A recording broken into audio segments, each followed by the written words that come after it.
Hello and welcome to the Machinist News Network. I'm Deirdre Kanievsky.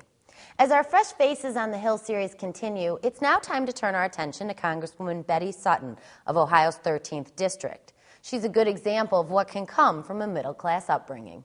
You know, I come from a working-class family. My father worked in the Boilermaker factory his whole life. My mom worked in the city library.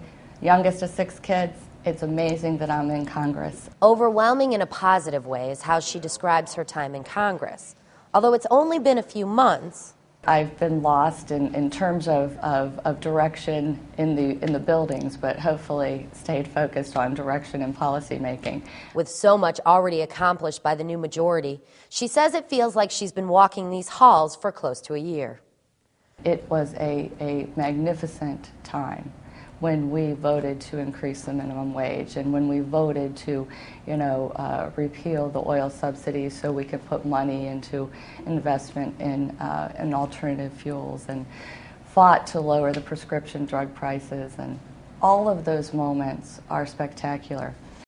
But an opening statement she gave in the Rules Committee about a man from Ohio who lost his son in Iraq put it all in perspective for Sutton.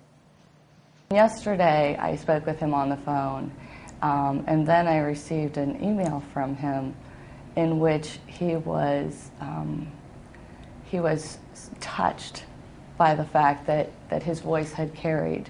And I think that was sort of a stop in your tracks moment and realize what a difference and what really is at stake here, and the fact that I have the chance to impact it, and the fact that I have the responsibility to impact it.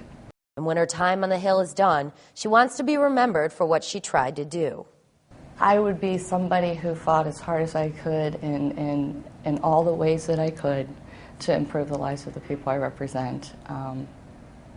That's about as big a box as you can put around me. Congresswoman Betty Sutton says her past legislative experience has made the transition to Washington a bit easier. She plans to get involved in all she can as a freshman, especially when it comes to trade issues. For more Machinist news, you can log on to goiam.org. See you next time.